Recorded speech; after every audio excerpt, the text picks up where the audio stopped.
வணக்கம். நான் உங்கள் யுவராஜ் பேசுகிறேன். இன்றைக்கி பெரும்பாலான பெற்றோர்கள் சந்திக்கிற ஒரு பெரிய பிரச்சனை என்ன?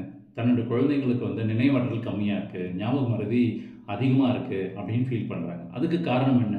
ஸோ ரொம்ப சிம்பிள், நம்ம எல்லாருக்குமே தெரியும், மொபைல் யூஸ் பண்ணுறது தான். ஏன் மொபைல் யூஸ் பண்ணுறதுக்கும் மெமரிக்கும் என்ன சார் சம்மந்தம் இருக்குது? நிறைய சம்மந்தங்கள் இருக்குங்க. அதாவது நம்மளுடைய பிரெயினில் பார்த்தீங்கன்னா மில்லியன்ஸ் ஆஃப் நியூரான்ஸ் இருக்குது. இந்த நியூரான்ஸ் எல்லாமே நம்ம ஒரு விஷயத்தை ப்ராக்டிக்கலாக திங்க் பண்ணும்போது, நம்ம ரைட்டப் பண்ணும்போது, இதை 2 கைகளை சேர்ந்து ஒர்க் பண்ணும்போது, இல்லை ஃபிசிக்கல் ஆக்டிவிட்டீஸ் எல்லாமே பண்ணும்போது, இந்த மாதிரி பிரெயினுக்கான வேலை கொடுக்க பிரெயின் நியூரான் செல்ஸ் நிறைய கலெக்டிவ் ஆஃப் இன்ஃபர்மேஷனை பண்ணி ஸ்டோர் பண்ணிக்கும்.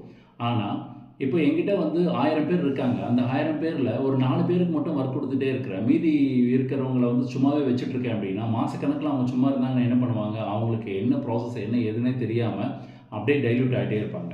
ரொம்ப சிம்பிளாக எடுத்துக்கிட்டிங்க அப்படின்னா, ஒரு சைக்கிள் இருக்குது. அந்த சைக்கிளை வருஷக்கணக்காக நீங்கள் பயன்படுத்தாமல் வச்சிங்க அப்படின்னா, துருப்பிடிச்சு அதனுடைய செயல்பாடுகள் கம்மியாயிடும். அப்போது இதே தான் இங்கேயும் நடக்குது. குழந்தைங்களோட பிரெயினோட நியூரான்ஸ் பார்த்திங்கன்னா அவ்வளோ பொட்டென்ஷியலாக இருக்கும். ஆனால் அவங்க வெறும் ரீல்ஸை ஸ்க்ரோல் பண்ணுறதுக்கும் வீடியோ பார்க்குறதுக்கு மட்டுமே இருக்கும்பொழுது அதிகபட்சமான நியூரான்ஸ் கம்மியாக இருக்குது.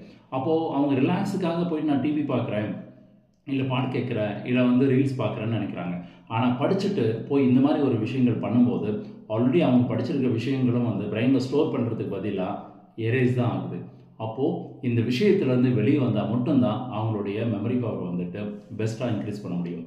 இதை பற்றி நம்ம நெக்ஸ்ட் வீடியோவில் பார்க்கலாம். தேங்க்யூ.